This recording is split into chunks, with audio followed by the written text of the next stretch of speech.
Assalamualaikum warahmatullahi wabarakatuh. Perkenalkan, nama saya Friska Wiapriani. Saya dari Prodi Manajemen Zakat dan Wakaf, Fakultas Ekonomi Bisnis dan Islam. NIM saya 1930604110. Di sini saya akan menjelaskan tentang ruang lingkup komunikasi.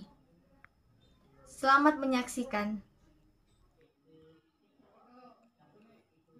Bentuk komunikasi terdiri dari 3. Komunikasi pribadi terdiri dari 2, yaitu komunikasi interpersonal dan komunikasi interpersonal. Kedua, komunikasi kelompok. Ketiga, komunikasi massa terdiri dari 2, yaitu elektronik dan cetak. Pengertian komunikasi bisnis. Komunikasi dapat dimaknai sebagai jalannya proses di mana seseorang maupun sekelompok orang menciptakan serta menggunakan sejumlah informasi agar saling terhubung dengan lingkungan sekitar. Komunikasi menurut para ahli, diantaranya seperti yang disebutkan oleh Anwar Arifin, menurutnya arti komunikasi adalah jenis proses sosial yang erat kaitannya dengan aktivitas manusia serta syarat akan pesan maupun perilaku. Pengertian komunikasi terakhir datang dari Gode, yang mengungkapkan bahwa komunikasi merupakan suatu kegiatan untuk membuat sesuatu kemudian ditunjukkan kepada orang lain. Komunikasi pribadi. Menurut Joseph De Vito dalam buku The Impersonal Communication Book, komunikasi antar pribadi adalah proses pengiriman dan penerimaan pesan antara dua individu atau antara individu dalam kelompok, dengan beberapa efek dan umpan balik seketika.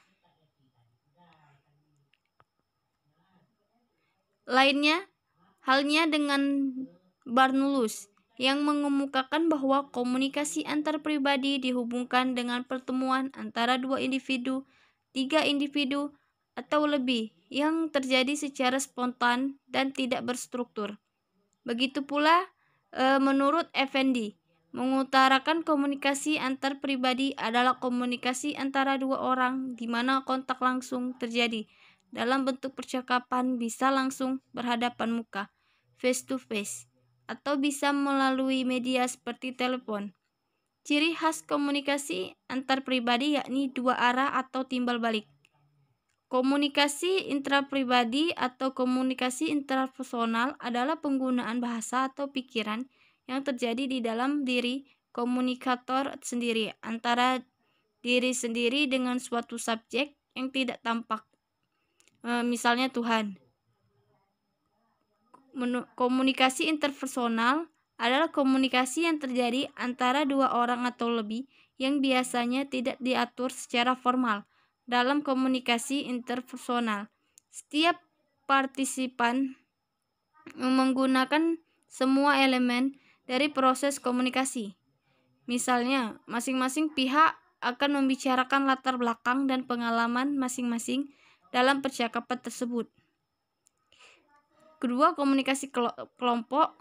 Komunikasi kelompok adalah menyamakan suatu makna di dalam suatu kelompok. Contohnya, saat adanya kampanye, kelas, saat adanya diskusi, dan lain-lain. Komunikasi massa adalah proses di mana organisasi media membuat dan menyebarkan pesan kepada halaknya banyak publik. Media elektronik merupakan media massa yang memiliki peranan yang sangat penting dalam perkembangannya. Media elektronik adalah media massa yang menggunakan listrik sebagai tenaga untuk menjalankannya. Tentu kita sudah tahu yang termasuk dalam media elektronik, yaitu radio. Radio merupakan media elektronik pertama dan tertua di dunia. Radio memiliki keunggulan yaitu sangat luas untuk digunakan.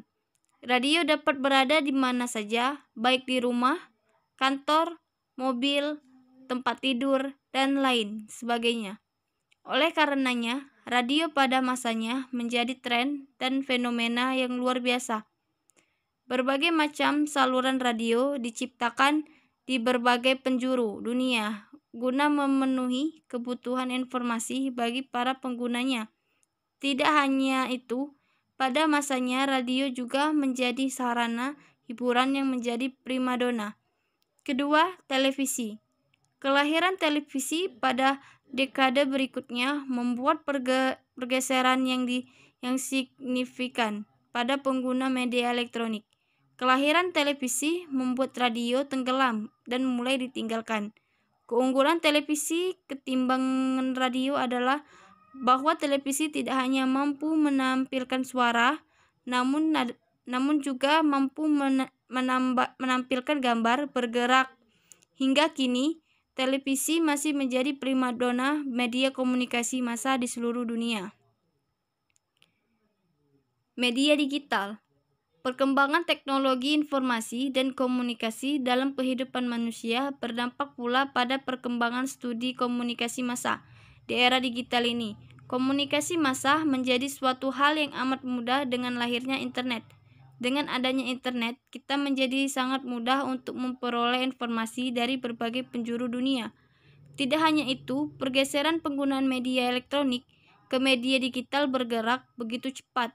Hampir setiap orang sekarang mengenal internet. Berbagai sarana dalam internet pun dalam perkembangannya sangat mendukung bagi terciptanya komunikasi massa yang lebih mudah. Seperti lahirnya media sosial layaknya Facebook dan Twitter yang mempermudah kita berhubungan dengan orang lain. Tak sampai hanya di situ, kini penggunaan surat kabar konvensional pun mulai ditinggalkan secara perlahan. Kini bermunculan berbagai situs berita online yang jauh lebih mudah dan lebih cepat diakses tanpa batasan waktu tertentu. Diprediksi dalam beberapa tahun ke depan, media digital akan mampu menumbangkan dominasi media elektronik. Media cetak. Media cetak merupakan media jenis komunikasi massa yang pertama dan masih cukup eksis hingga kini. Umumnya, jika mengenal dua jenis media cetak, yaitu surat kabar atau koran dan majalah, surat kabar merupakan media yang memiliki fungsi utama yaitu pertama, menginformasikan kepada pembaca secara objektif tentang apa yang terjadi pada suatu komunikasi masyarakat dan dunia. Sekian dari penjelasan saya. Jika ada salah kata, saya mau minta maaf, dan kepada Allah saya mohon ampun. Wassalamualaikum warahmatullahi wabarakatuh.